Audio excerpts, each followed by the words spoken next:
ಆಧಾರದಲ್ಲಿ ಲೋಕಸಭಾ ಕ್ಷೇತ್ರಗಳ ಮರು ವಿಂಗಡಣೆಗೆ ಕೇಂದ್ರ ಸರ್ಕಾರ ಮುಂದಾಗಿದ್ದು, ಅದರಿಂದ ದಕ್ಷಿಣ ಭಾರತ ರಾಜ್ಯಗಳ ಲೋಕಸಭಾ ಕ್ಷೇತ್ರಗಳ ಸಂಖ್ಯೆ ಕಡಿಮೆಯಾಗುವ ಜೊತೆಗೆ ರಾಜಕೀಯ ಧ್ವನಿ ದುರ್ಬಲವಾಗಲಿದೆ. ಹೀಗಾಗಿ ಮರು ವಿಂಗಡಣೆಗೆ ಪ್ರಬಲ ವಿರೋಧ ವ್ಯಕ್ತಪಡಿಸಲು ದಕ್ಷಿಣ ಭಾರತ ರಾಜ್ಯಗಳ ಮುಖ್ಯಮಂತ್ರಿ ಹಾಗೂ ಸಚಿವರ ಸಭೆ ನಡೆಸಲಾಗುವುದು ಎಂದು ಮುಖ್ಯಮಂತ್ರಿ ಸಿದ್ದರಾಮಯ್ಯ ತಿಳಿಸಿದ್ದಾರೆ. ಕಪಿಲಾ ನದಿ ತೀರದ ಸುತ್ತೂರಿನಲ್ಲಿ 6 ದಿನಗಳ ಕಾಲ ಅತ್ಯಂತ ಸಡಗರ ಸಂಭ್ರಮದಿಂದ ನಡೆದ ಧಾರ್ಮಿಕ, ಸಾಂಸ್ಕೃತಿಕ, ವೈಜ್ಞಾನಿಕ ಹಾಗೂ ಸಾಮಾಜಿಕ ಕ್ಷೇತ್ರಗಳ ಸಮ್ಮಿಲನವಾಗಿದ್ದ ಆದಿ ಜಗದ್ಗುರು ಶ್ರೀ ಶಿವರಾತ್ರೀಶ್ವರ ಶಿವಯೋಗಿಗಳವರ ಜಾತ್ರಾ ಮಹೋತ್ಸವಕ್ಕೆ ಮಂಗಳವಾರ ವೈಭವದಿಂದ ತೆರೆ ಬಿದ್ದಿದೆ. ಕಾಂಗ್ರೆಸ್ ಹಿರಿಯ ಮುಖಂಡ ಶಾಮನೂರು ಶಿವಶಂಕರಪ್ಪ ಅವರ ನಿಧನದಿಂದ ತೆರವಾಗಿದ್ದ ಅಖಿಲ ಭಾರತ ವೀರಶೈವ ಲಿಂಗಾಯತ ಮಹಾಸಭಾದ ರಾಷ್ಟ್ರೀಯ ಅಧ್ಯಕ್ಷರಾಗಿ ಅರಣ್ಯ ಸಚಿವ ಈಶ್ವರ ಖಂಡ್ರೆ ಅವಿರೋಧವಾಗಿ ಆಯ್ಕೆಯಾಗಿದ್ದಾರೆ. ಚುನಾವಣಾ ಸಮಯದಲ್ಲಿ ನೀವುಗಳು ಯಾವ ಪಕ್ಷದಲ್ಲಿಯಾದರೂ ಇರಿ, ಆದರೆ ಸಮಾಜಕ್ಕೆ ಧಕ್ಕೆ ಬಂದಾಗ ಮಾತ್ರ ಎಲ್ಲರೂ ಒಗ್ಗಟ್ಟಾಗಿ ಇರಬೇಕಿದೆ. ನಮ್ಮ ಸಮಾಜಕ್ಕೆ ಮಟ್ಟದ ಮಾರ್ಗದರ್ಶನ ಅಗತ್ಯವಾಗಿದೆ ಎಂದು ಆಹಾರ ಮತ್ತು ನಾಗರಿಕ ಸರಬರಾಜು ಸಚಿವ ಕೆಎಚ್ ಮುನಿಯಪ್ಪ ತಿಳಿಸಿದರು.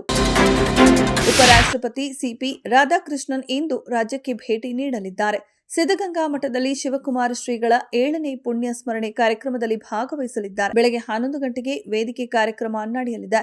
10:50ಕ್ಕೆ ಶ್ರೀಮಠಕ್ಕೆ ಆಗಮಿಸುವ ಉಪರಾಷ್ಟ್ರಪತಿಗಳು ಮೊದಲಿಗೆ ಶ್ರೀ ಶಿವಕುಮಾರ ಸ್ವಾಮಿಗಳ ಗದ್ದುಗೆಗೆ ಪೂಜೆ ಸಲ್ಲಿಸಲಿದ್ದಾರೆ.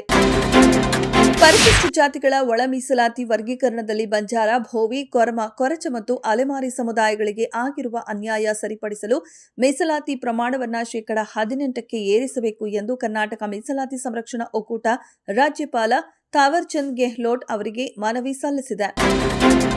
ರಾಜ್ಯ ಸರ್ಕಾರ ಸಿದ್ಧಪಡಿಸಿದ ಭಾಷಣದಲ್ಲಿ ರಾಷ್ಟ್ರಗೀತೆಗೆ ಅವಮಾನ ಸೇರಿದಂತೆ ಹಲವು ಅಸಂಬದ್ಧ ಅಂಶಗಳಿವೆ ಎಂದು ಆರೋಪಿಸಿ ತಮಿಳುನಾಡು ರಾಜ್ಯಪಾಲ ಆರ್.ಎನ್. ರವಿ ಬಜೆಟ್ ಅಧಿವೇಶನದ ಮೊದಲ ದಿನ ಭಾಷಣವನ್ನ ಓದದೆ ವಿಧಾನಸಭೆಯಿಂದ ಹೊರನಡೆದ ಪ್ರಸಂಗ ನಡೆದಿದೆ.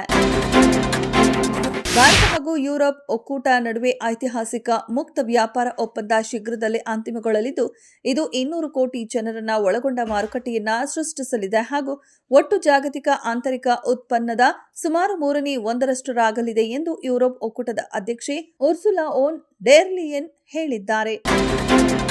ನಾಯಕಿ ಜೇಮಿಯಾ ರಾಡ್ರಿಗಸ್ ಅವರ ಅಜೇಯ ಅರ್ಧಶತಕದ ಬಲದಿಂದ ಡೆಲ್ಲಿ ಕ್ಯಾಪಿಟಲ್ಸ್ ತಂಡವು ಮಹಿಳಾ ಪ್ರೀಮಿಯರ್ ಲೀಗ್ ಕ್ರಿಕೆಟ್ ಪಂದ್ಯದಲ್ಲಿ 7 ವಿಕೆಟ್ಗಳಿಂದ ಹಾಲಿ ಚಾಂಪಿಯನ್ ಮುಂಬೈ ತಂಡವನ್ನು ಮಣಿಸಿತು. ಗೀತಾ ಗುರುದೇವ ಹೊಯ್ಸಳ ಚಿತ್ರಗಳನ್ನು ನಿರ್ದೇಶಿಸಿರುವ ವಿಜಯ್ ನಿರ್ದೇಶನದ ಹೊಸ ಸಿನಿಮಾ ಆಲ್ಫಾ ಫೆಬ್ರವರಿ 20ರಂದು ಬಿಡುಗಡೆಯಾಗುತ್ತಿದ್ದು, ಚಿತ್ರದ ಶೀರ್ಷಿಕೆ ಗೀತೆ ಇತ್ತೀಚೆಗೆ ರಿಲೀಸ್ ಆಗಿದೆ. ಮೆನ್ ಲವ್ ವೆಜೆನ್ಸ್ ಎಂಬ ಅಡಿಬರಹವಿರುವ ಈ ಸಿನಿಮಾವನ್ನ ಎಲ್ಎ ಪ್ರೊಡಕ್ಷನ್ ನಡಿ ಆನಂದ್ ಕುಮಾರ್ ನಿರ್ಮಿಸಿದ್ದು, ನಾಯಕನಾಗಿ ಹೇಮಂತ್ ಕುಮಾರ್ ನಟಿಸಿದ್ದಾರೆ.